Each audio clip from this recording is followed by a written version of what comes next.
Hey friends, Sentient Bag of Bones, Seanson here, and do you know what we haven't looked at in a while? Some good old Eurojank, specifically the goats of Eurojank on the PS1, Cryo Interactive. Now for those unaware, Cryo Interactive was a French development and publishing house that hit it quite big in the early 90s after a string of highly regarded and much loved adventure games. Titles like Dune, KGB, and Lost Eden showed off the studio's immense talent, creativity, and in particular their exceptional production values, with their titles often showcasing some of the best visuals and audio you'd find in any games available at the time. They also made Mega Race, which is really cool and really weird. Although somewhere around the mid-90s, things began to change. Adventure games were slowly beginning to decline in popularity, and with the new wave of 3D titles taking the consoles and PC world by storm, Cryo naturally had to get with the times, but thanks to the success of their earlier titles, they had the resources to try new things and get experimental when it came to their games, and the results were often fascinating, very weird, and sadly also not very good. Cryo is a classic case of a company that peaked early on and then began a slow and steady decline until their unfortunate demise in 2002 after they made another Dune game, and it bombed so badly it outright killed any credibility the company had left, and it also bankrupted them, which is also pretty bad. Now, my experience with Cryo Interactive almost exclusively exists within their mid to late 90s output, and of course, since this is a channel that focuses on PlayStation games, we get to see the really janky side of Cryo, the PAL exclusive PlayStation side of Cryo, and my experiences so far have been quite a trip. I can categorize them into two sections: games that are absolutely not good, but so weird, strange, and out there that I kind of like them anyway. Games like Dreams, Virus, and Pax Corpus, which are undoubtedly poor video games, but I think back on my experiences and time with them quite fondly, you know? I mean, they're not games you'd ever really recommend playing, but they're also incredibly funny, charming, and surreal in a way few bad games are. They're trash, but trash with heart, you know? And then on the other hand, you have games like The Raven Project, which is just too broken and uninteresting to really offer anything of value outside of some funny live action cutscenes. And more notably, there's Ubik, a game so miserable to play that it pretty much made me swear off Cryo PS1 games for the last year and a half, and also seriously question my life decisions up until this point. And look, if a game gives you an existential crisis, you know it's rough. But enough time has passed, and finally I feel like getting back into my Cryo PS1 adventure. And honestly, when you look at the games we have left to cover, most of them aren't really all that interesting. There's a racing game called 360, which I heard is one of, if not the worst racing games on the console, and yeah, after playing it myself, it is fucking atrocious, but sadly not in a funny way. There's also a rail shooter based on Frank Miller's Hard Boiled, which sounds like it should be pretty good, but it's a Cryo rail shooter made in '97, and as far as Cryo releases go, it may be one of the blandest titles that they ever put out on the console, so that's not very fun. Of course, we could pivot to one of their many PS1 adventure game ports, which was kind of their bread and butter at the time, but I feel a lot of these games haven't aged all that gracefully, and when it comes to the PS1 ports in particular, I don't feel like spending 10 minutes of my life walking a very small distance just so I can have a strange looking man give out to me. So what does that leave? Well, we do have a rather infamous Cryo game, the final Cryo PS1 game in fact, that released all the way off in the far off future of 2003. That's a little bit hellish, I guess you could say, but personally I've had my eye on one specific title for the longest time, and that's not only because it's one of the more obscure entries in the PS1 library, but also because it looks like it had all the traits I love in a Cryo game. An action horror adventure that is both incredibly ambitious and barely functioning. Also, it's basically Ghost Hitman, and that's not just because it predominantly features a bald man, but it is mostly because it features a bald man. Also, it might just be the best Cryo PS1 game, so, you know, it's got that going for it.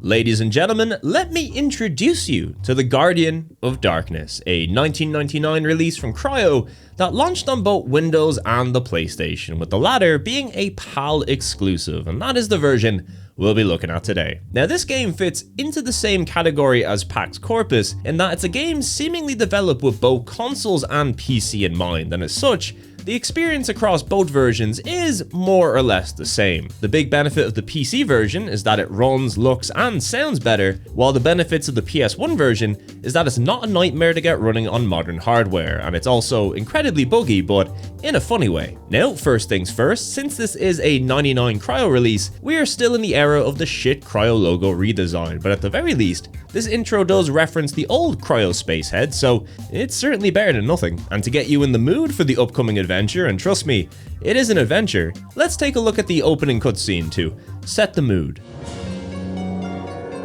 Exorcists, shamans, and warlocks, once masters of noble knowledge, have gradually yielded to charlatans, gurus, tellers of tales.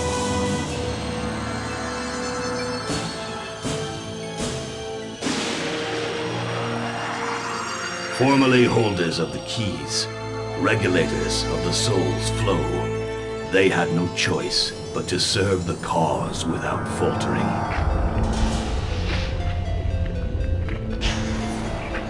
Princes or paupers, they were the guardians of this sacred boundary between life and death, of this one-way portal. But the great beyond has its own erring ways. He is the heir of the supreme centuries of this frontier known as the Gate. He is the chosen one.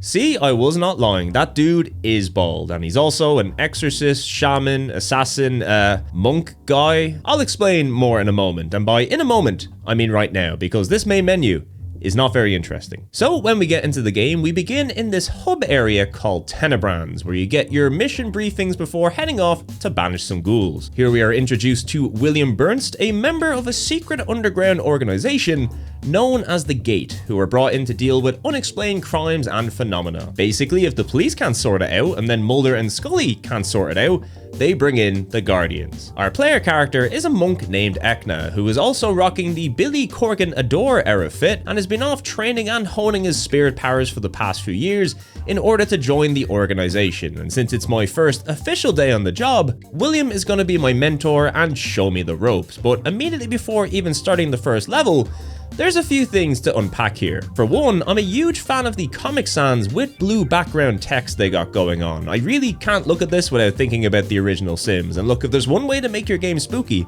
it's Comic Sans, let me tell you. As for player movement, honestly it's nothing too flashy, it's kinda tank control-ish, but it does work fine for this game. But most importantly though, you can do a monk wave dash by double tapping left or right on the D-pad. Now, will this be useful throughout the game? Who's to say, but it sure looks stupid.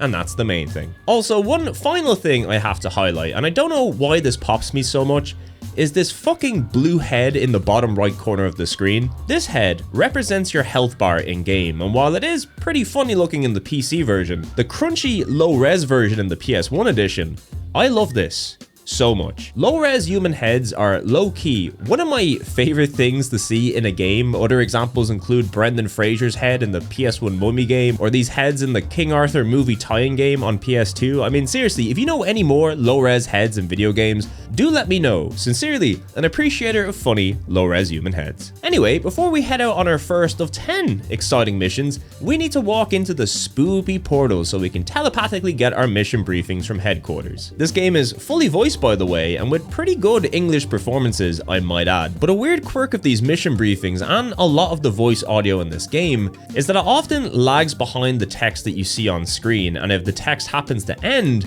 it will also cut off the voice clips before they're finished. And since the solutions to a lot of the problems in this game are revealed via voice and text, it's not exactly the most ideal thing in the world, let's just put it that way. A new owner and the takeover of the ex-distillery by a brewer are the only recent changes that have happened at Volstead.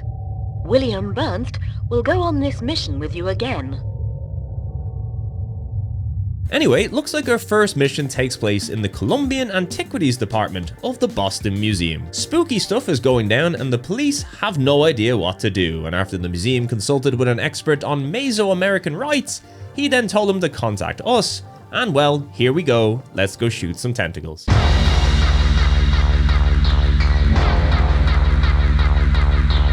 Welcome to the game's first mission, the museum. And look, I'll be honest with you, this is the type of game where almost immediately when you start it, you're going to be very confused and possibly blow the mission before you even understand what's happening. Luckily, I have footage of both me playing this level correctly and terribly, so I can show you what I mean. Now, generally the goal in each mission is to investigate what's causing any paranormal experiences in a location, and usually you can do this by talking to people, solving puzzles, or picking up items and then using those to talk to people or solve puzzles. Now, on top of this, you've also got a whole bunch of monk powers, which are usually necessary for completing a level, but don't forget, you are also a member of a secret organization. And from experience, I found that people generally don't take too kindly to you if you immediately introduce yourself with particle effects. So until it becomes necessary, it's best to keep your monk magic on the down low. Now, where this went bad for me on my first attempt is that my first instinct in any game is to start pressing buttons and kind of get my bearings, and in this game, that usually results in firing ghost balls or creating a portal to hell or making tentacles appear on the walls, so that's not great. On top of this, you also have quite a lot of spells at your disposal, some of which you'll be using a lot during this game, and others not so much. These spells are split into two different categories: warrior spells, which are used for combat and defense, unsurprisingly, and medium spells, which are more situational and usually used for solving puzzles or progressing in the level. You'll see what I mean shortly. Now, in the menu, you can see a list of these spells, and initially I thought this was how you equip spells in combat, but nah, all you gotta do is press L1 to cycle through your warrior spells and R1 to cycle through your medium spells. For some reason, it doesn't tell you this in the controller menu in the options, but it does in the manuals, so yeah, another good example of why you should always read the manual, especially when it comes to PS1 games. Instead, what I was actually doing in this menu, instead of equipping spells, was buying and leveling up my spells using a resource called energy, an incredibly valuable resource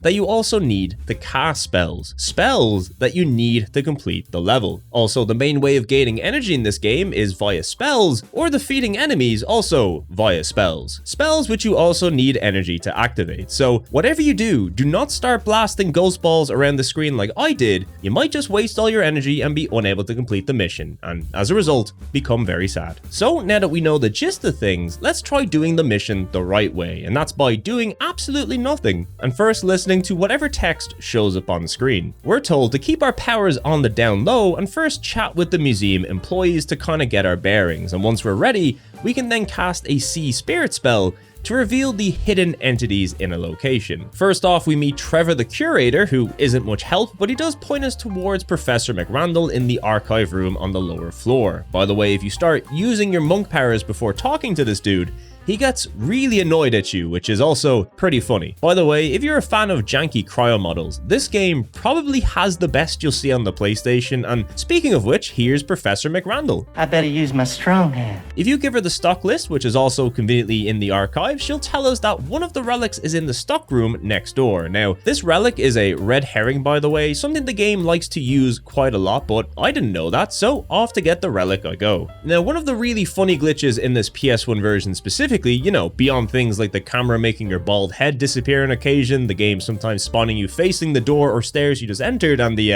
odd bout of heavy environmental clipping, is that any item stored within a chest or container also happens to clip through said container, making it completely visible. This is a prime example of the extra layers of jank contained within the PS1 versions of Cryo games, because the game is already kinda janky as it is on PC, but here you just get all these funny little extras that really spice things up. Also, one of the major differences between the PC and PS1 versions of these games that I've yet to mention is that they both have different soundtracks, which is actually quite unusual for a Cryo PC to PS1 port, but the music in this PS1 version is significantly worse than the PC original. Here, take a listen for yourselves. Hello, I'm Trevor, the curator. The phenomena are getting worse and worse. We have to do something about it now. Professor McRandall is in the archives room on the lower ground floor. The first door on your right, if that's any help. That's all the information I have right now. I hope you know what you're doing. Please, can you finish this whole business quickly? I've told you all I know. That's all the information I have right now. I hope you know what you're doing. Please, can you finish this whole business quickly? I've told you all I know. That's all the information I have right now. I hope you know what you're doing. Now, luckily the music does get a little better from the next level onwards, but it also does play over cutscenes in this version, so somehow it will also get worse.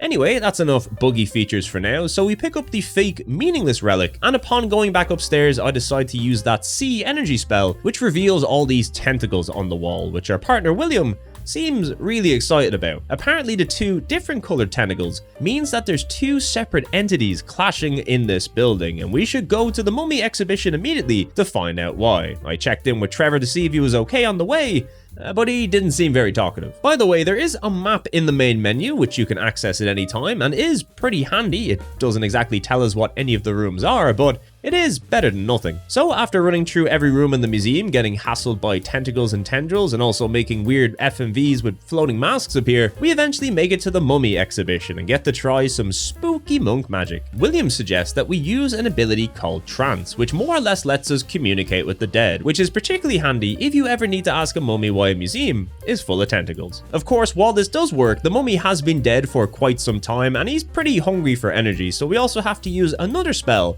called Send Energy to boost his power levels, and once that's done, he then tells us his sacred relics have been split in two, which is the reason why these two entities are waging war within the museum, which yeah, seems pretty legit to be fair. Now to solve this, we need to reunite the two relics and place them on a special altar alongside the mummy's funeral mask, and then once that's done, he can then complete the ritual and the museum should be a-okay. So first we take the funeral mask out of the exhibition and then start looking for some relics. Now luckily the altar room is right next door, so we can drop the mask off first, and I also know one of the relics is downstairs in storage because I have psychic clipping powers. So beforehand, we check in on Trevor and Professor Randall, who are a lot more helpful now that I've resurrected a mummy. Trevor gives us the key to the box downstairs, and bam, we got ourselves the first of the two relics. Now, taking this relic does anger the tentacles and pretty much everything else in the museum, but since I'm low on energy and can also wave dash, I opt to avoid any unnecessary fighting. By the way, here's the health bar in action, which makes the head even funnier if I'm being honest. As for the second relic, turns out it was just hanging out elsewhere in the museum, and I was a little too distracted by all the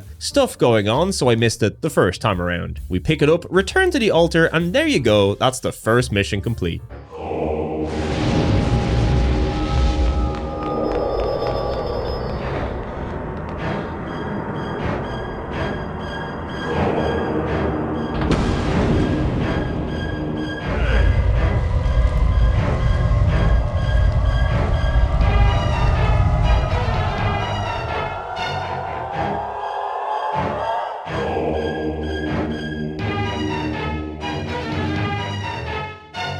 Alright, that was pretty weird.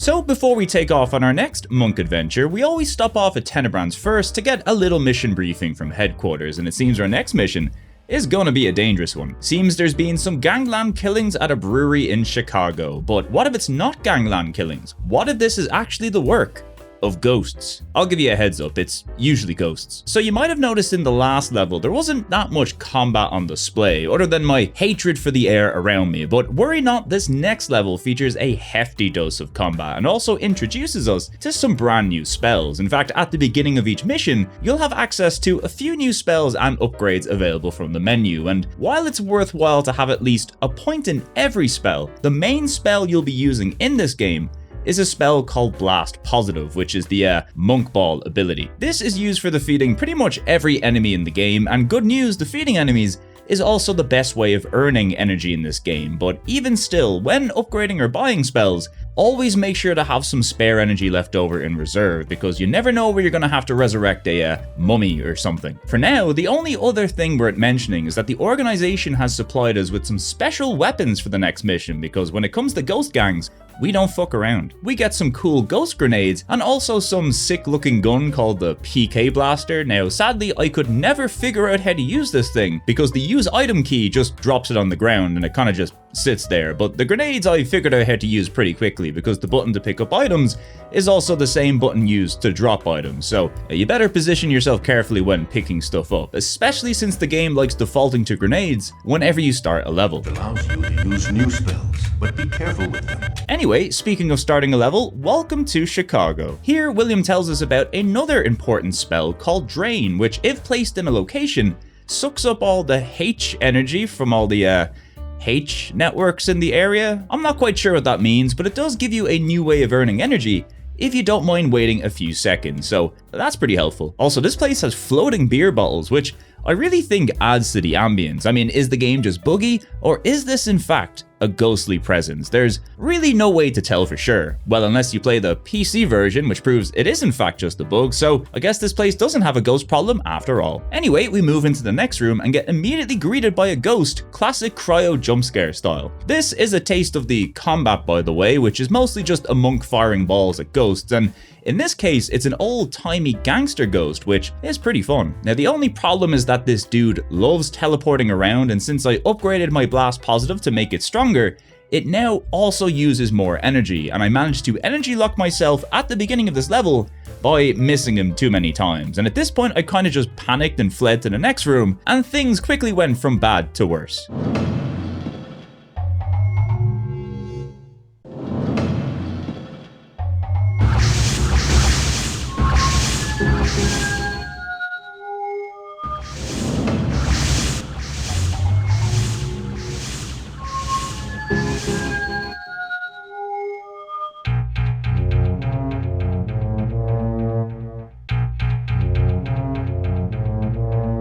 You see this right here? This is the good stuff. This is video games. Although I will say the second time I attempted this level and the same thing happened all over again, it was marginally less funny, but let's be fair, it was still pretty funny. I mean, come on now, why is he bent over like that? He actually dies normally in the PC version, so why did they have to do PS1 Ecna like that? So clearly things aren't going too hot on this level, but on our third attempt, we do actually manage to take down the initial gangster ghost by spamming ghost balls a little harder than usual, and this not only gives us a huge chunk of energy for beating him, but we can also place a drain in this room to give us a bit more energy, and this allows me to buy the heal spell, which alongside blast positive is the other most important spell in the game. Seriously, once you have a decent stock of energy, most fights in Guardian of Darkness can be won quite easily by monk balling, running away, and then healing. It's a coward's life, but it is better than floating in the air with your ass out. Once we kill the last few gangster ghosts remaining in the level, which are all hilarious by the way, the mission really then shifts into item hunt mode. Now, I won't lie, I spent about 15 minutes running around this relatively small area looking for what I needed to do, which in reality was just to press this red button and then look for a key to enter this trailer. And if you're wondering why that took about 15 minutes to do, the key, let's just say, not very visible. So spotting it is pretty difficult in the first place, but on top of that, when you try to pick up the key, you can't. Now this is 100% the key I need, but interacting with it gives you no indication that you need it. In fact, it straight up tells you there's nothing here. So what's the answer? Well, monk magic, of course, specifically the spell Exorcism, which for some reason lets you pick up this key. And I'll give you a heads up now, if you ever come across an item in this game which looks like it can be picked up but can't for whatever reason, just whack out a quick Exorcism and you should be good to go. In fact, once we make it into the trailer with our new key, you can see this in action almost straight away when we try to pick up a pack of cards, which is also very important for completing this mission. Further on in this very cramped trailer, we also find an item called Rose's Diary and some old newspapers. Picking these up gives us information about a guy named Ernie, whose name is both mentioned quite a bit in Rose's Diary and these old newspapers. Also, the camera freaks out a bit for some reason. Anyway, once we're outside the trailer, William, who is still here by the way, telepathically picks up a message from Ernie, who is seemingly hiding in the basement, which I need to use something called a gate to get to. He's also talking about cards or something, I don't know. Oh yeah, and William is also dead now. That's a whole thing too. RIP Big Willy, we hardly knew you. So this basement, right, it isn't actually present on the map in this area, so to get to it, we need to use some teleportation magic, aptly named Gate. Similar to how you need an exorcism to pick up important items, if you can't find where you need to go, simply cast Gate, wait a few seconds for something to load, and you'll be surprised how often you straight up just get teleported to where you need to go. Anyway, here we are in the basement, and look, if a spooky ghost is here, I know the H levels are gonna be off the charts, so let's drain this mother and wait the appropriate 39 seconds for it to complete. Now sometimes if the ghost doesn't appear, you may need to whip out the old Sea Spirit spell, which in this game summons the spoopy mafia boss Ernie, who throws all sorts of Chicago gangster insults at you, which is pretty funny. If you manage to pick up that pack of cards from the trailer and then steal his account book, this turns him very aggressive, and unfortunately this dude does not take much damage from my monk balls at all. Now I remember before Big Willy died, he did mention that Ernie hates beer. Well, after dropping a bunch of beer bottles and grenades in a panic, that also didn't seem to do much to him, so what's the solution? Well, the answer is just to get the fuck out of the basement, because Ernie will then follow you back to the brewery, where he is much more susceptible to ghost balls, and in particular, grenades. It's nice to see this being used on a ghost for once, and not due to my own incompetence. And with that, we've cleared this brewery of old-timey gangster ghosts once and for all, and are now treated to this. The unfortunate death of William Bernst means that you'll be on your own from now on. Look gang, I gotta tell you, this mission accomplished dance is not only really funny, but the fact we're doing it right in front of the fresh corpse of Big Willy Bernst. I've said it before and I'll say it again.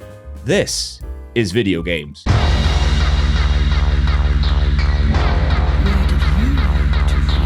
Well, we're back at Tenebrands, only sans William now, which is pretty sad, but we don't have time to be sad, because a fast food joint in Texas is being vandalized by snobby French ghosts that leave high quality French food out, and it's scaring the Americans. This is the actual plot to this level, and it's kind of amazing.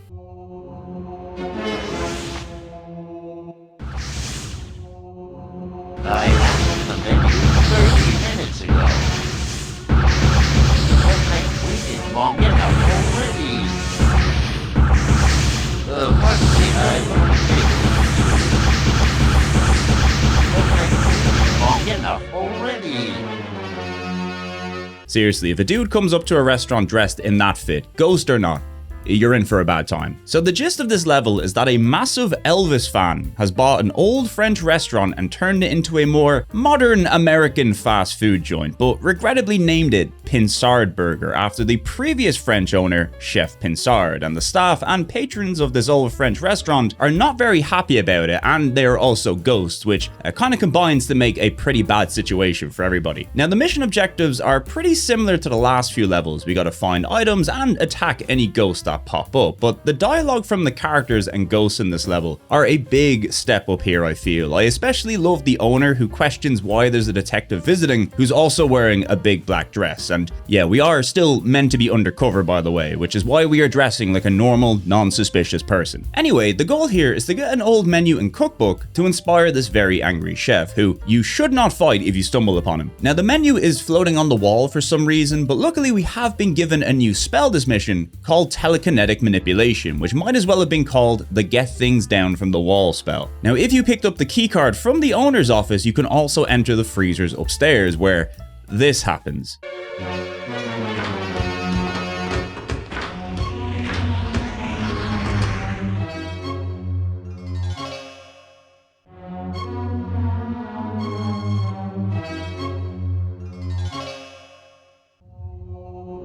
Our latest investigations show that the phenomena can be traced back to the current owners renaming the restaurant Paxar Burger.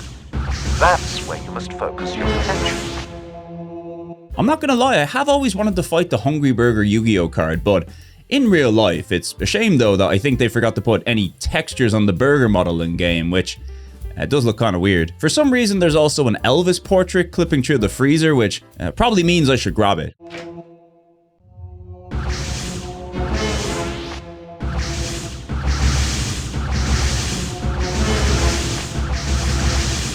Now let this be a lesson, kids. Never grab an Elvis portrait out of a freezer. You never know when it'll summon a French butler ghost. Now, if you bring the portrait back to the owner, he'll give you an old cookbook in return, which we now need to bring the old Chef Pinsard. But where is he though? Well, if we head back to the freezer and open all of the freezer doors, it will unlock the next door to allow us into a different freezer room where we are once again attacked by random shapes and untextured objects. I really do love to see it, I think. In here, however, we are presented with a roadblock in the shape of a bricked up wall. Now, remember gang, if you can't proceed, that's right, whip out the gate and just wait and see what happens. And lo and behold, the chef in a secret cellar. We give Chef Pinsard his book, and in return, he'll offer you this secret bag of gold, which we can then give the owner, which allows him to hand his restaurant over to the organization. He seems pretty happy about it, at least those are the moves I'd make if I found a bag of gold, and look, I'm Irish, which means it is more likely than you think. So in the end, he hands over the restaurant to the organization, and we get treated to another fun cutscene,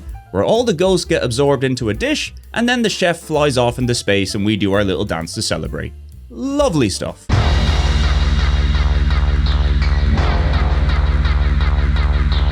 Now, this next mission is one of the more interesting tales this game has in store for us, but before we begin, I should probably briefly talk about the save feature in this game. So, if you die, you'll go back to the main menu, and from there you can select continue to start again from the current level, and there's also a little menu to save, if you like. But how do you save without dying? Well, oddly for a PlayStation game, you have to pause the game and then choose to exit to the main menu, which, if you've played pretty much any other video game on the PlayStation, you'd know this is a great way to lose your progress, but nope, here you just gotta exit to the menu, save your game, hit continue, and then you're back at the beginning of the level. And in this case, the level is Wuthering Empire Heights, which sees us visiting the Empire State Building after a string of mysterious deaths involving people who were last seen at the top of the building, suddenly falling hundreds of feet to their death from above. But mysteriously, all the bodies were found a few hundred meters away from the Empire State Building. So what could have caused all this? Place your bets now. So the majority of this level takes place on the upper floors of the Empire State Building. Now, I should probably mention that I'm not exactly sure what time period this game takes place in. Sometimes it seems quite modern, other times it seems like it takes place in the early to mid 20th century, but at the very least, we know it takes place sometime after Elvis was around, and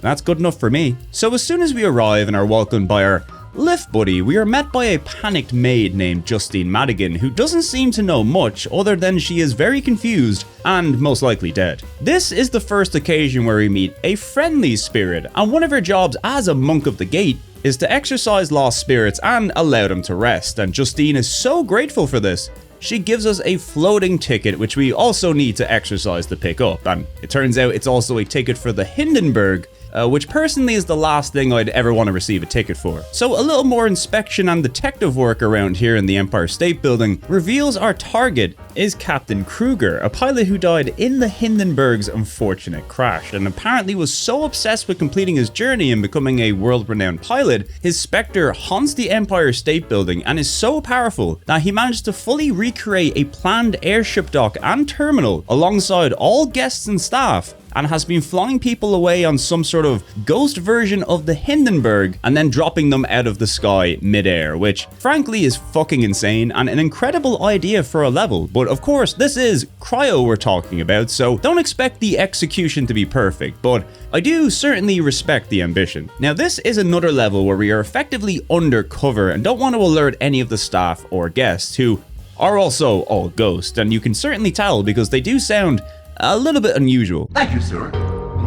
Everything seems in order. I see you have no luggage. Formalities won't take long. You've got to get your ticket, pass customs, and eventually get onto the Hindenburg, which sadly doesn't look anywhere near as flashy as the Empire State Building, but it is still kinda cool to walk about in. I suppose between this game and Ubik, Cryo might just have a thing for airships. Also, since this thing is a ghostly illusion of sorts, it means I can't just kill the captain because that would also destroy the Hindenburg, and I'm on the Hindenburg currently, and I personally don't feel like plummeting to my death. So what do we have to do? Well, first things first, we need to get into the captain's cockpit, and if you've ever seen movies, the easiest way to do that is by being a curious child, and despite having the head of a giant bald baby, we aren't going to pass for a child anytime soon, so we need to find one, and we certainly do, I'm not sure if this kid is like a sickly Victorian child or is just straight up dead, but it is asking me to get it some toys, which obviously means I gotta fight ghostly trains and a teddy bear for a bit. Anyway, since the kid's toys have been mysteriously destroyed by somebody, the only way to entertain him now is by bringing him to the cockpit for a tour with the captain, something he is so happy about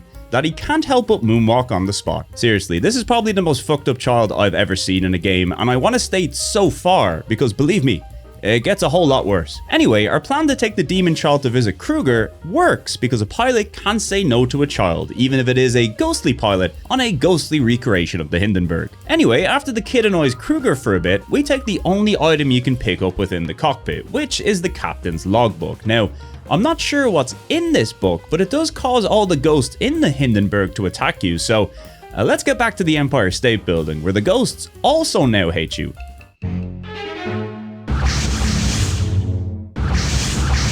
Now, realistically, all we need to do to finish this level is simply run into a specific room and use an item called a data analyzer, which is something we've had from the very beginning, and I think this is the only part in the game where we actually use it. But the problem is that the only instructions I was given from HQ is to use it in a room with the windows, and a lot of the rooms here have windows. Now, this resulted in me running around aimlessly for quite a while, which is pretty hard when you've got all these ghosts chasing after you. Eventually though, after 10 minutes of confusion, we do finally find the correct room and then use the data analyzer, which shows the captain some images of the Hindenburg exploding, which makes him realize he is in fact dead, and somehow that just solves everything. So there you go, that's some top tier ghost busting right there.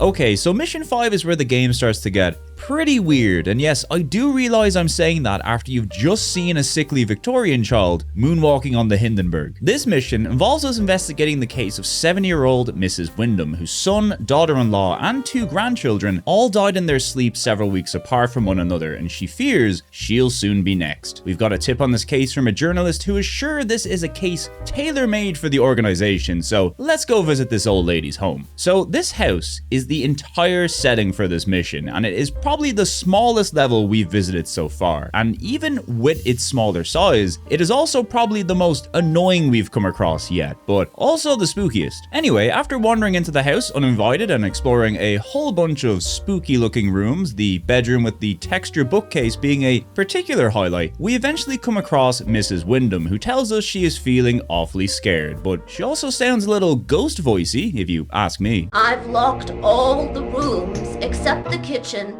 my bedroom, and this room. I really don't know how I can help you.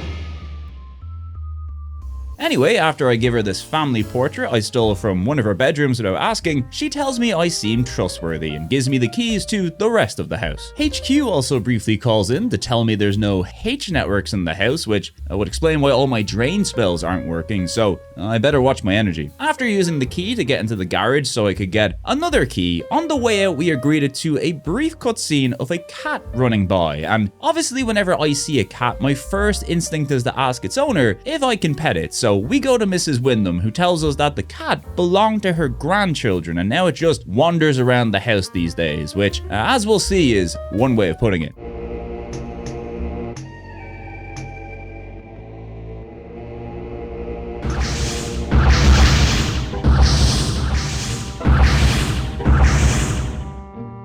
So yeah, it turns out this cat is our target for the mission, and if you think killing it in the bathroom is all you gotta do, you've gotta remember, cats have 9 lives, so we've actually gotta kill this cat multiple times, only each time you kill it, it gets bigger and stronger. Oh, and it also roams around the house in random rooms, but if you've got a Sense Spirit spell, we get real-time Comic Sans updates on the cat's whereabouts, which is very helpful. Now this cat, even in its smaller forms, is legit one of the most deadly enemies in the game, so you'll want to have your blast positive leveled up for this one. Also, we now have access to a new spell named Call Spirit, which summons a clone of Ekna to fight alongside you. Now this spell is quite useful, but if you summon the spirit when no enemies are around, Clone Ekna glitches around the screen and attacks you, which honestly looks so funny I don't even really mind. One thing I also noticed here is that leveling up the heal spell in this game is pretty much pointless because a level 1 heal gives you back like 70 to 80% of your health, and the next 4 levels of this spell give you slightly more health but cost double the amount of energy, so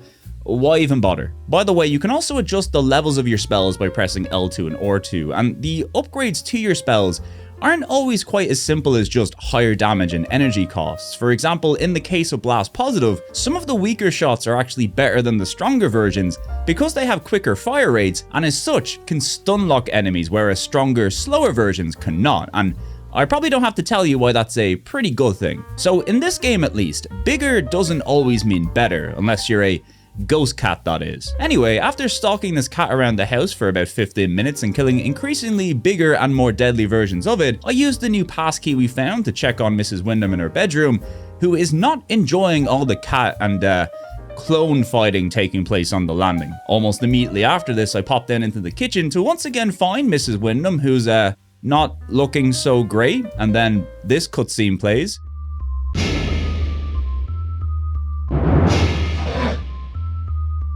Yeah, I don't know, I think that was meant to play as we went into the kitchen, but regardless, it's still pretty creepy, so she's getting blasted. I do not want to deal with this. By the way, the cat is still active and has now entered its giant head form, which is a lot of fun to fight. After this, it then appears in the kid's bedroom and is, honestly, I have no idea what this is, but it's quite unsettling, isn't it? This gives us another cutscene that also seems to have played out of sync. I then go check Mrs. Wyndham's bedroom again, and it turns out she's grand and still alive, so I guess that whole other thing was just some more ghost cat bullshit. Speaking of which, the ghost cat is back in the kid's bedroom and now just clipping through the walls. Seriously, this whole running after the cat thing is kind of annoying and random, but this really is some of the weirdest shit I have seen on the PlayStation, so it does have that going for it. And oh yeah, the level just also kind of randomly ends after all this with no resolution either. So yeah, in summary, entered the old lady's house, fought a ghost cat for 25 minutes, wrecked everything,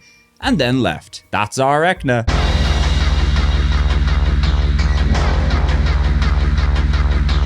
We're now entering the latter half of the game, which is where the best and worst levels are present, but luckily Sunset City is one of the good ones, maybe even the best. In Sunset City, we gotta visit, Sunset City, a town built specifically for wealthy retirees. So in other words, a fancy city for rich old people. You've got top class restaurants, instant medical care. It's a pretty interesting concept actually. Well, at least it would be if there wasn't 18 unexplained deaths of people dying with contorted faces over the last 6 months. Actually, if anything, that kind of makes it more interesting. So yeah, we better get going. Now this level is rather unique as instead of one location, it features 5 smaller locations that you visit at your leisure. So there's quite a lot to see here and lots we will see. Don't you worry. But before we move ahead, now might be a good time to talk a little bit about the graphics and presentation in this game, because I think you'll agree it sure is something. Now, if you're familiar with Cryo games, and Cryo's PS1 output in particular, you can pretty much immediately tell if something is a Cryo game, and usually that's not a good thing. But I will say, in spite of the bugginess and strangeness of their game's visuals, there's always glimpses of some real technical prowess behind it all, which, you know, if you consider their PC output, was one of the areas they regularly were praised for. It's just a shame that that never really translated over to the PlayStation, because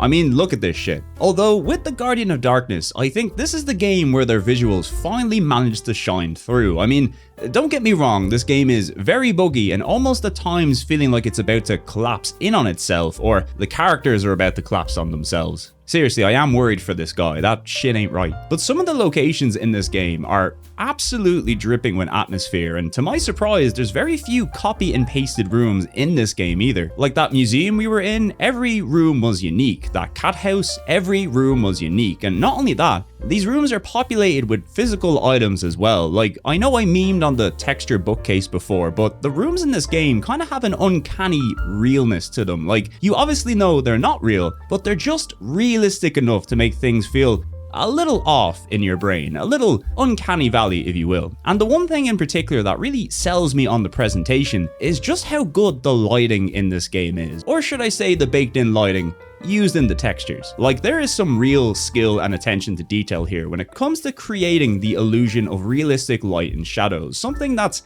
not often done very well on the PlayStation, because it didn't really need to be done, but for a horror themed game, and one that at least on paper wants to create a tense atmosphere, the lighting and shadows are some of the best I've seen on the console. Like, it's a shame the actual gameplay, character models, sound, pretty much everything else is a mess, but it sure is a cool looking mess at times. And honestly, after a while, the character models start to grow on you a bit too. I mean, there's not many games where meeting every NPC is a treat within itself, but here you never really know what you're gonna get. It could be an angry museum curator, it could be a bunch of old-timey gangster ghosts, it could even be an untextured hamburger. It really has it all. Anyway, that's enough of that. Time to get back to Sunset City, where the girls are oh so pretty. And by pretty, I mean pretty old. This is a city for senior citizens, after all, and if you can believe it, it even has its own sheriff and mayor. Talking to the mayor quickly confirms our suspicions that since 4 people died in the last week alone, something paranormal is likely responsible for these deaths, but the mayor doesn't take too kindly to my presence and asks me to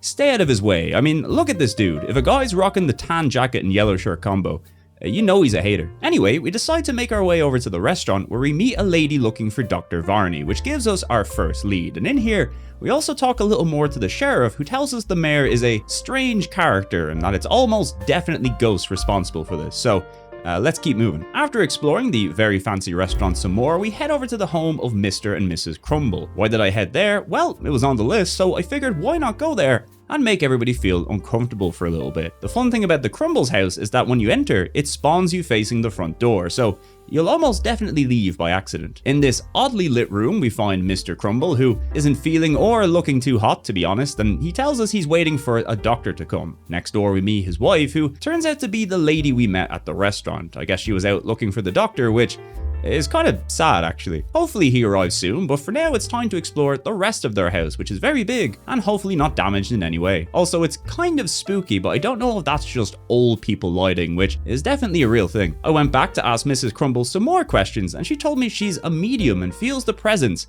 of an evil power, which I'm sure I could do too if I casted the Sea Spirit spell. But I'm not here to show off, I'm here to steal people's stuff. So into the office I go to steal the Crumble's mysterious stone statuette.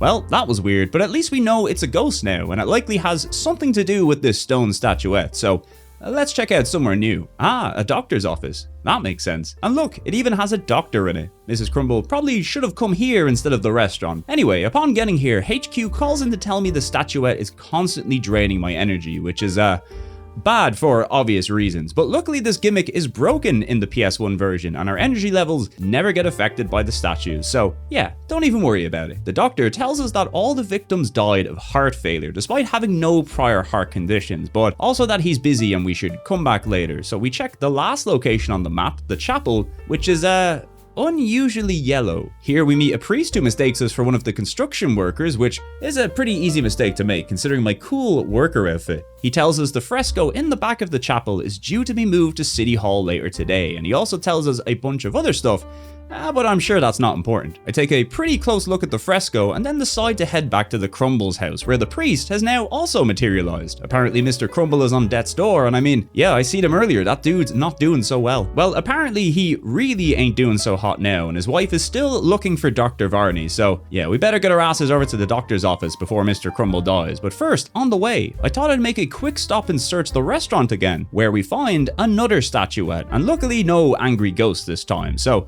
it's a win-win. Wait, nope, turns out he is in the other dining room, and he is still mad at me, which is fair enough, I am stealing his statuettes after all. So after that, we now arrive in the doctor's office, which is Sans doctor, but yeah, this is possibly one of the most unintentionally scary things I've seen in my life. Like, why is the face like that? Anyway, we ignore that unsettling thing for a moment and get a medical file from the doctor's desk, which definitely seems like a thing we should be in possession of. And then I remember I can raise dead people, so why not give that a try on this clipping corpse over here?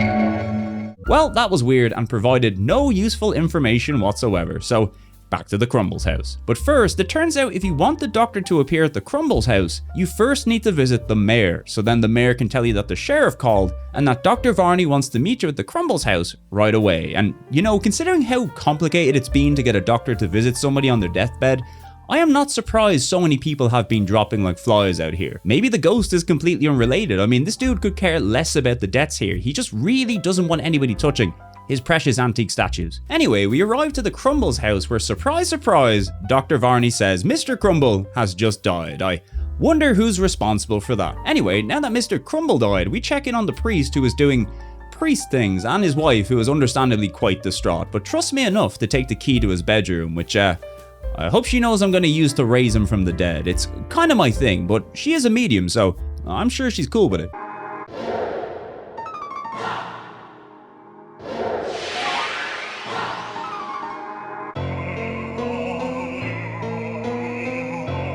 Raise your chisel to the stone, and you will desecrate it.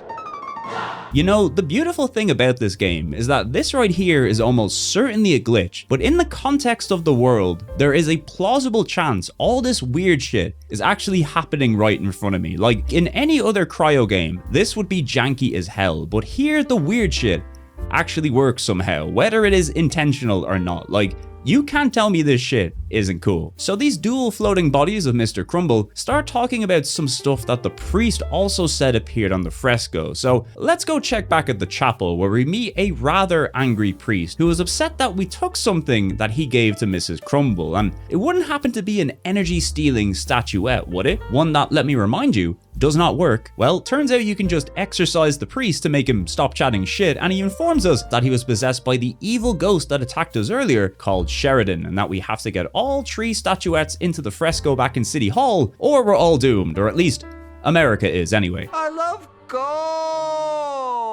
So we have 2 statuettes, but where is the final one? If you guessed the doctor's office, you'd be correct, because it only spawns after we exorcise the priest for some reason. Sheridan's ghost once again shows up as you'd expect, but he glitched into the hell void outside the walls of this building, so he just dances around menacingly for a bit. Anyway, back at City Hall, we insert the 3 statuettes and summon evil old Sheridan, who challenges us to a duel in the chapel, which I'm sure will go well.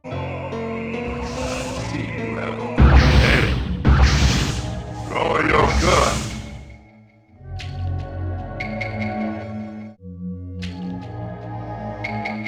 Yeah, turns out Sheridan is really strong. So much so that I have to start thinking while playing this game and remember that I can summon a clone of myself. A clone that absolutely fucking hates me. Let's see how the clone strategy goes. Draw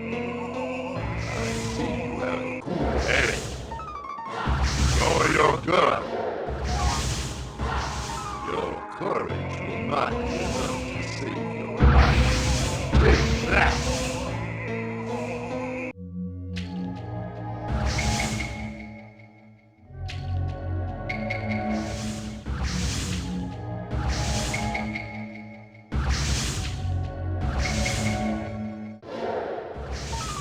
Okay, so by now I know Sheridan is a legit threat and a potential roadblock, so instead of stopping and letting him fuck on me, I decide to resort on letting the clone do all the work and running around aimlessly, which turns out to be a pretty effective strategy and one that is also really funny. Revenge on the President of the United States.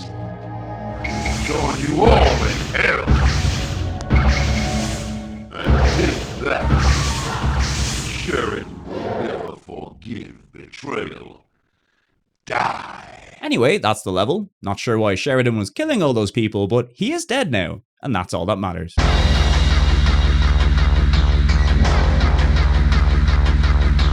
Phew, that last one was a long mission, wasn't it? Well, worry not, this one is by far the shortest mission in the game, and also possibly the best, or the worst, depending on who you ask. And if you're asking me, well, I think it's the best, because it is absolutely unhinged. Ekna here is on his way to the organization's annual conference in Hawaii, which you know has gotta be like the craziest party of all time. I mean, some dude is 100% gonna snort a ghost. But before we fly to Hawaii, we have to make one quick stopover in San Francisco to check on the status of one of our contacts who hasn't been in contact for quite some time now. Something to do with his apartment being weird. It all sounds straightforward enough, I'm sure. Just one quick stopover and then a party in Hawaii. What could go wrong?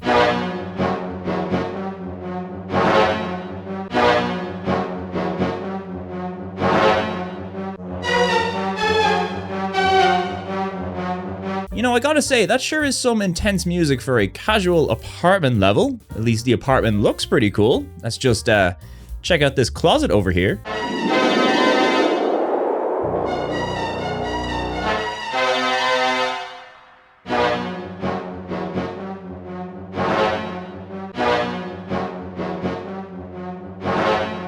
Well, here we are in a weird void of sorts, thanks to a portal which seems to be located entirely inside this closet. A surprisingly common location for a portal, if you think about it. Anyway, as weird as this level looks, it is by far the most linear and straightforward the game has to offer. You see these doors on the wall with a letter on them. Basically, we need to find something in each area called a letter symptomicant, which is a fancy way of saying key. And then if we bring the key to the letter door, we can then move on to the next area, assuming you can get the key to work.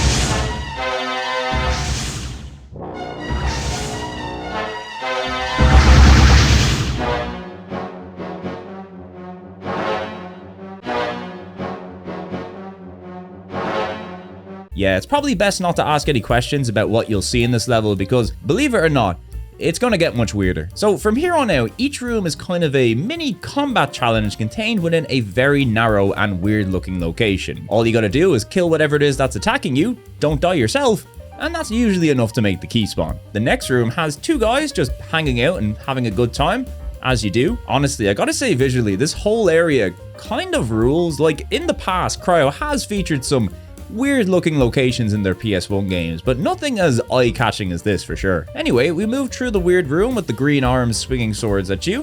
Pretty normal. On to the next room, which features skinless shamblers from Quake attacking you. Nothing a few wave dashes can't sort out, of course. The room after that has you fighting some weird balls surrounded by pillars with Celtic symbols because sure, why the hell not? And from here, we have one empty room before the final room, which I'm gonna say features one of the strangest and most disturbing things I have ever seen on a PlayStation game, which is a baby lying on a bloodstained altar crying for its mother, which is quite unsettling for obvious reasons, not least of which is that it's floating above the altar as well, which is just great. Now, I didn't really know what to do here since interacting with the baby seemingly does nothing. So let's play a game of guess what you need to do. Do you A, need to perform an exorcism on the baby, B, save the baby from this hellscape and take it off the altar, or C, just shoot the baby? Well, ladies and gentlemen, this is a Cryo game, and Cryo begins with the letter C. So the answer is, of course, just shoot the baby.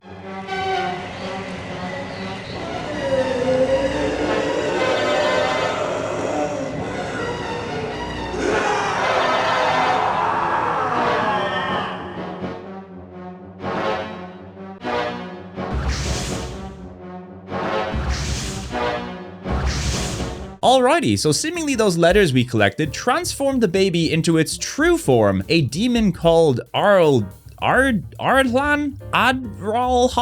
who at the very least, I feel much more comfortable shooting. Oh yeah, the game also spawns this thing here called the Great Lead Pentacle, which you need to pick up to harm him, I think. I'm not exactly too sure, but at this stage I've got a rank 9 positive blast, which is incredibly powerful, and I've also got my tried and tested tactic of running in a circle while the clone who may or may not hate me fights the enemy. A classic winning strategy. Anyway, we beat Ardhan. Anyway, we beat that guy with the complicated name I can't say very well and decide that after killing a demon baby, now is the time to bring back the classic victory dance. Also, it turns out the entire time we were here was 15 days in real world time, which not only means we've missed the conference in Hawaii, but we've also used up all of Ekna's vacation time, which I'm not gonna lie, is really funny.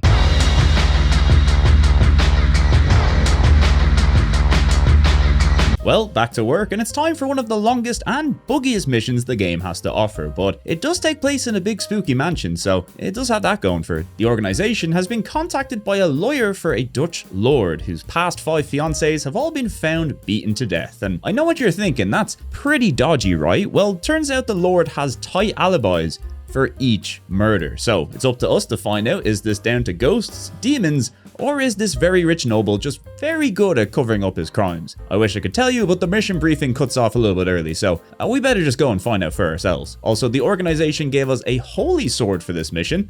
I'm sure that will come in handy. So once we arrive at the mansion, we learn that the Lord is currently unwell and unable to see us. Also, his current fiancée is on the way to visit, and as we know, being Lord Devender's fiancée is a serious health hazard. But for now, let's explore this very large mansion. The format here is quite similar to what we seen in Sunset City a while back, only instead of being split into 5 locations, we instead have one very large 2-story mansion to explore, which definitely gives us some of the best looking locations in the game, assuming you like spooky, atmospheric European mansions, which, let's be fair, we all do. Now, one of the first rooms I came across has one of the funniest bugs I've seen in this game, where it spawns one of those skinless shamblers, but for whatever reason, neither me or my clone are able to attack it, and it's as if it exists just outside of the boundaries of my character, and whenever I move towards it, it just moves further back out of bounds, almost like it's taunting me. Truthfully, it is very funny, but this guy would also come back to haunt me a little bit later. Now, the thing with this level is that it's very big, and for the first while I couldn't even find the Lord and ended up just wandering into rooms with increasingly aggressive and angry, whatever this thing is.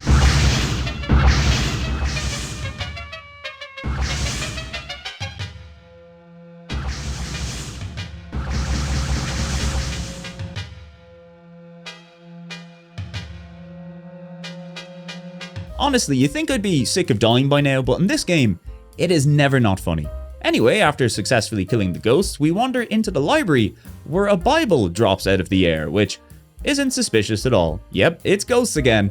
It's always ghosts. And speaking of ghosts, if we go to the Mansion Cathedral, we stumble upon a nun floating above an altar, which by now isn't really all that unusual, is it? She tells us she committed a mortal sin a long time ago, and now her soul is divided, the good side here floating in front of us, and the evil side stalking the mansion. Well, I guess that means Lord Davender is innocent, so let's see if we can track this evil nun spirit down. Honestly, I really can't stress enough how much bigger this level is than the others, but it really is crazy that each and every room is like its own unique thing. Like, so many games would copy and paste this stuff, but you really never know what you're gonna see when you enter into a room here. Like, who expected the purple and pink bathroom to have skinless shamblers? Not me, that's for sure. By the way, we now have a rank 10 positive blast, which is incredible, even if it's also an incredible drain on your energy. Unfortunately though, not even a rank 10 positive blast can save us in the next room, which pits 2 enemies against me at once. Low-key the most difficult thing to combat in this game, as you might remember, although it turns out when you're fighting late-game enemies, it is much worse. Even my run in circles and clone plan didn't work out here, so you know things are bad. Luckily though, the answer in this case is just to brute force them as you walk into the room, and you'll hopefully stun lock one of the enemies enough that they can't burn you down. Lovely stuff. The rest of the rooms in the mansion are mostly repeats of this experience until we try to reach Lord Davender's bedroom upstairs, which is blocked by the maid. Of course, we can't just work our way through the many fancy ensuites to wander on by her, where we find Mr. Lord Davender himself, who's in a very comfortable position, who tells us nothing we didn't already know, and he also says the place definitely isn't haunted. And I mean, I don't know, buddy, have you been down to the cathedral or like any of your bathrooms? Anyway, after some more exploring, we find a closet with an architect report, which we give to Lord Davender, who is clearly doing well. He tells us then to go find the maid, who should have more details for me, but the problem is that for the next, I don't know, 20 minutes of gameplay, I wandered around the mansion looking for this maid, who did not want to spawn anywhere. It could just be a case where she keeps swapping rooms, and due to the large number of rooms, we just kept being in different places, which would suck. Although, on the other hand, I thought it might make more sense to beat all the demons in the mansion beforehand, which would likely trigger her spawning. And yeah, remember that shambler who was taunting me in the dining room? Yeah, he's still at it, so that's unfortunate. Luckily though, it turned out I also missed one other notable room in the manor, which we're about to check out for the first time.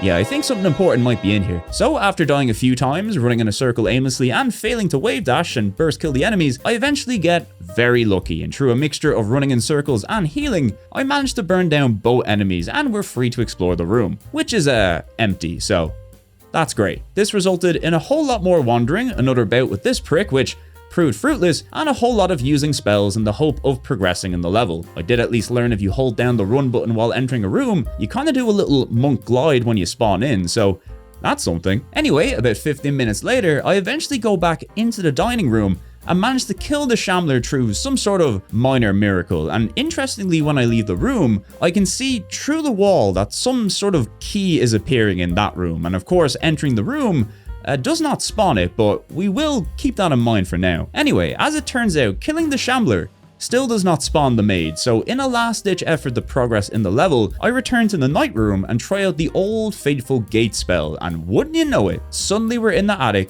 with the evil nun spirit, who isn't really doing a whole lot, but she sure is creepy. We open up a little chest in the corner and see an old photograph that we need to pick up, but we can't pick it up, which means we need to exercise it, so then we pick it up, which gives us a cutscene showing us the ghost we've been looking at the past few minutes, so yeah, once again, I don't think the ghost was meant to have spawned until we picked up this image, but yeah, we'll roll with it. The angry ghost nun tells us she loved Lord Davender, but was scorned by him, and thanks to a cursed wedding ring, she now haunts the Davender bloodline for eternity. So anybody with that ring is in grave danger. And speaking of which, Lord Davender's fiancée has now arrived.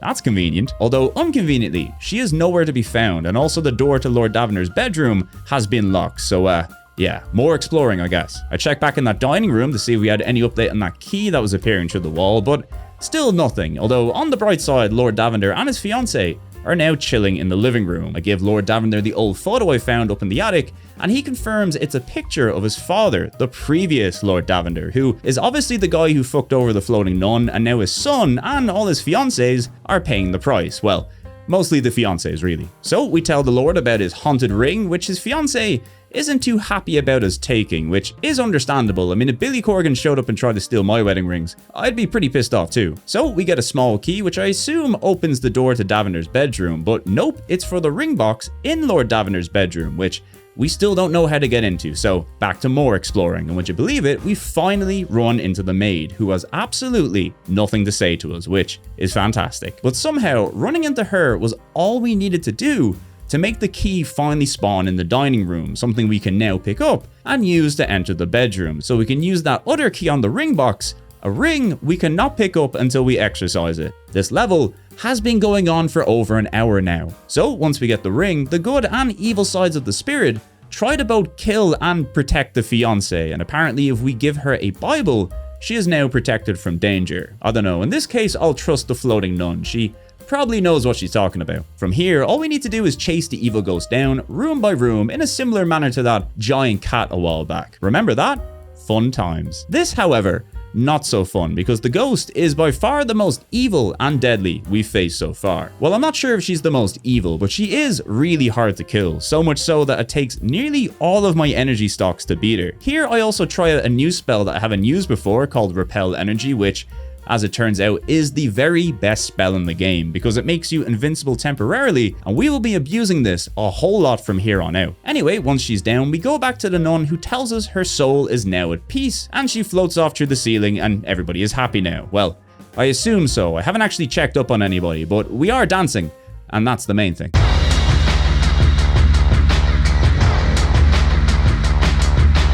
Now, in spite of the bugginess and drawn-out nature of the last mission, unfortunately I'd say it was the last fun mission in the game, as the final two really focus more on combat versus the whole being a ghost detective thing. Also, I forgot that I had that holy sword in the last level, so let's see if I manage to remember it this time. Now, on paper, this is a really cool mission. It takes place in a meat processing factory in Wisconsin, where we suspect a demon might be infecting cans of meat with gehennic larvae. And I mean, having a demon that's hanging out in a meat factory is bad enough, but the demon spreading its little demon babies across the United States, we hate to see it, so off to Wisconsin we go. Now, initially the vibe of this place is most certainly a dodgy meat factory in Wisconsin, which is kinda cool, and even the employees have a bit of a strange vibe to them, but before long you'll learn everything here is out to kill you, and everybody involved in the factory, from the workers to the bosses to the meat bats flying around, they're all working for some sort of higher power, and the answer to solving this level is just by killing everything, really. Now, the reason this level is kind of a drag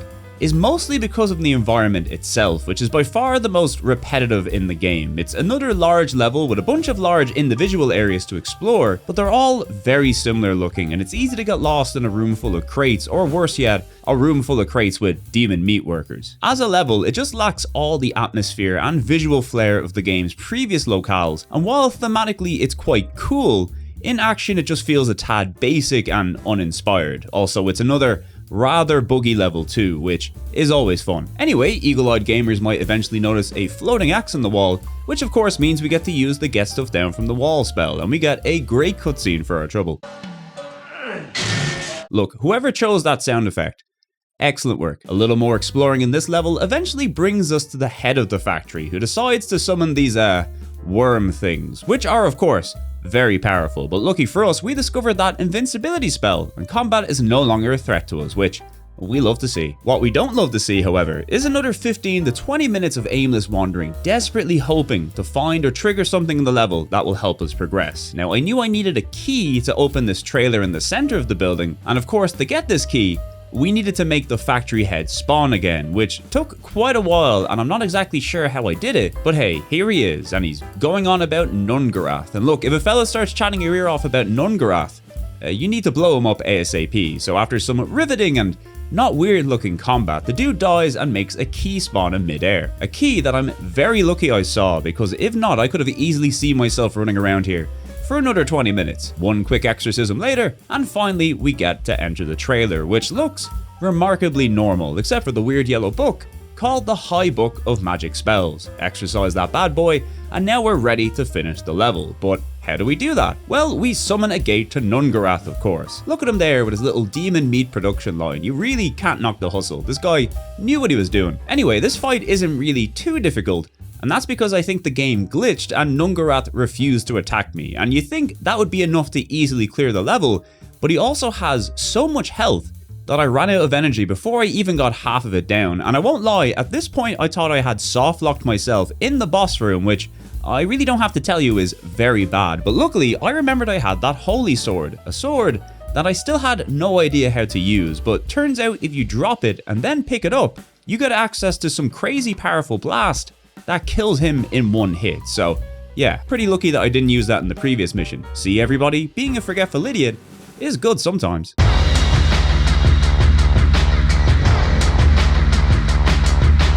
Well, here we are, it's the final chapter of this wacky adventure, and in classic Cryo fashion, the final chapter of this game is a bit of an anticlimax, but at the very least, it's a bit more entertaining than the previous level, so that's something. Our briefing tells us that the organization has bought a big haunted manor in Scotland, simply because it's so damn haunted, and the number of people dying there was becoming a liability. The place is stalked by an extremely powerful entity known as Lord McKendall, and to get him we need to activate the 4 elemental fountains, and the rest will hopefully sort itself out, so let's be on our way. Now, unlike the previous manor or mansion or whatever miscellaneous big spooky gaff we visited previously, the Kendhall Manor is certainly a little more rustic, I guess you could say. It's also a big maze split into numerous different rooms, and each of the rooms is full of dangerous combat encounters, which we discover very quickly, and then very quickly discover again because I'm really bad. Now, in spite of how large this level is, the layout is pretty straightforward once you get your head around it. There's essentially 4 main fountain rooms,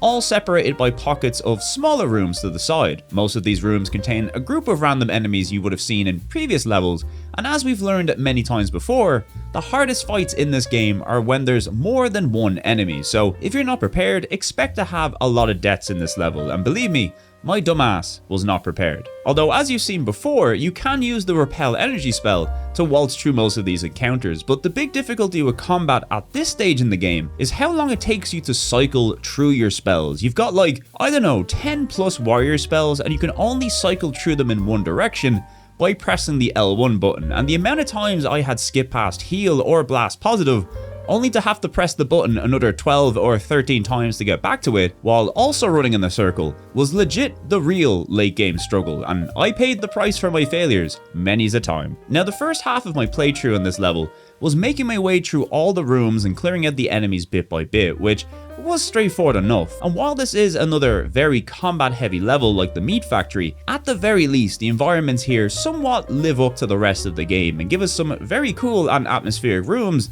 to get blasted and killed by demons. But after doing this for nearly 15 minutes and finding no way to activate any of these elemental fountains, I resorted to the old reliable gate spell, and turns out in the small corner rooms of each segment of the map, there's a symbol on the wall that teleports you into a black void where you can now activate the fountains, and once you know what you need to do, it's just a case of activating all 4 of these. Realistically, if you wanted to, you could probably just walk through all the combat encounters in this level, but unfortunately I'm a little bit too bald to reject the challenge, and as a result, continue to pay the price. Although I do notice a floating magic book after my 3rd fight with these guys, and maybe that's important.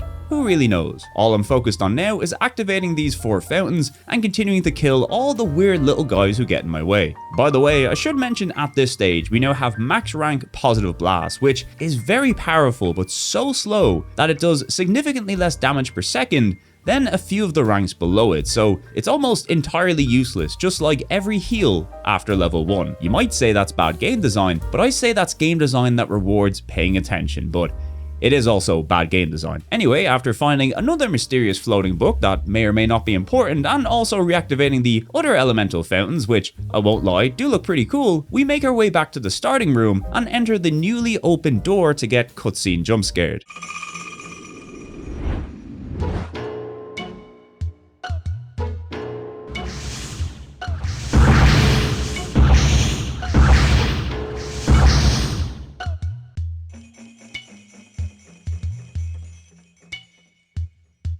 Honestly, over half of the deaths in my playthrough probably take place in this level alone, and it's really just a case of how quickly you can get that repel energy spell off before they burn you down. I did also just remember that I could wave dash, but at this point in the game, even that isn't very effective. Here we enter one more final spooky room full of demons, which we make quick work of with our superior bald powers, and collect one final spooky floating book called the Volsorium Mesomorph, which is once again a fancy way of saying key to the final boss room, and speaking of which, here he comes right now.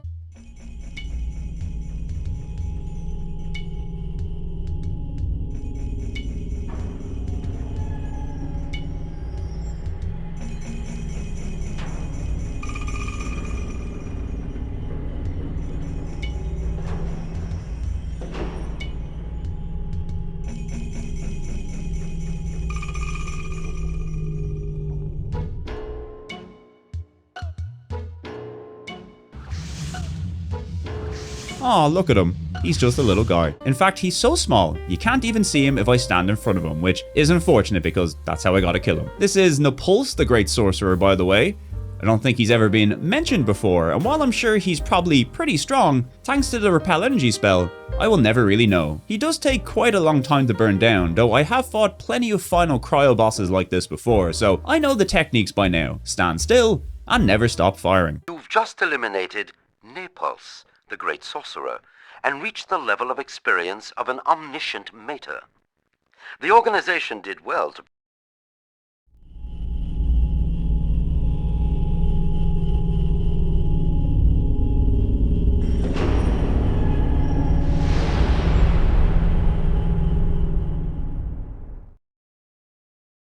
Anyway, that's the game beat. We get some spooky ghosts on the credit screen, and then the game turns into Atari Breakout for a bit.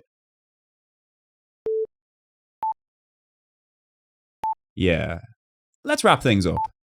So The Guardian of Darkness is without a doubt a bad video game. I think beyond all the usual bugginess and lack of polish, fundamentally the gameplay at the core of this thing is both somehow a little obtuse and at the same time overly simplified. Like, it doesn't excel as an adventure game, nor does it really excel as an action game. And frankly, considering the wide variety of spells you can utilize and the strange creatures that you'll come up against, it does often feel like the same cryo action shooter formula, just with a paranormal monk detective gimmick slapped on top of it. And that's true for the PC and PS1 version of this thing, only the PS1 version is significantly more buggy, and the music also sucks, but it is what it is. But look, I'll be honest with you, at this stage I knew what to expect from Cryo's PS1 output, so none of the bad stuff really surprised me, and if anything, It's kind of what I look forward to from a Cryo game, and honestly, even in spite of its issues and PS1 specific quirks, I'd say this was by far the most playable and well put together of the Cryo PS1 games I've played thus far, so much so that even with its rather limited and janky gameplay, I was legit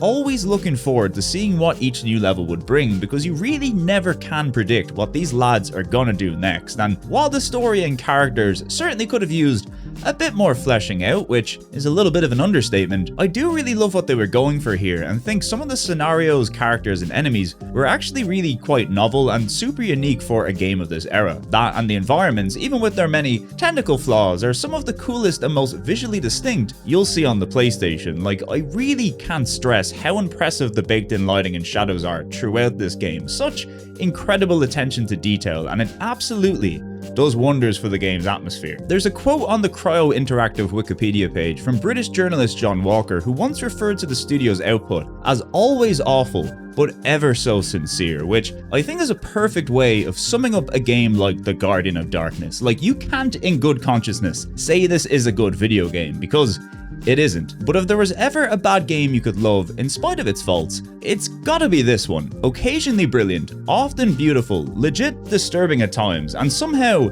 it's also one of the funniest games ever made. It's trash, but it's my kind of trash. Sincere trash. Trash with heart. And while I don't recommend people rush out to play this thing, because really it does take a special kind of person to appreciate this shit, and believe me, I'm a special little guy, I would say if you were to try any Cryo game on the PlayStation, The Guardian of Darkness is the way to go. Sure, you might get soft-locked by a ghost on occasion, but you do get to fight a giant cat head. Not many games let you do that. Or you could just play it on the PC. It's really not that hard to get running. I mean, I managed to do it, and I once broke the family computer by trying to install Sonic Racing. Seriously, we only had that computer for a single day. It was real bad. Anyway, that's been the episode, so I'd like to give a huge shout out to my lovely Patreon supporters for helping make episodes on PAL ghost hunting possible, including fine folks like Alan Caslin, Alias McDoe, Bloody Cassie, Callow Mellow, Clumbomes, Danny, Dave Nolan, Discun, the mascot for the Famicom Disk System, Doma, Etchy Gamer, Fragile Traveler, Globe99, Howie, Icelight, Jumbo81, Kururun, Kyle Winter, Life Sword, Mr. Papala, Moomin Biscuit, Trans Rights Are Human Rights, Mr. the Joshmon, Ms. Cat, My Pal Robot, Nathan McMullen, Nick Norman, Richard Kramer, Cyano, Spectre117, and Tolkato, who have all subscribed to the Fan++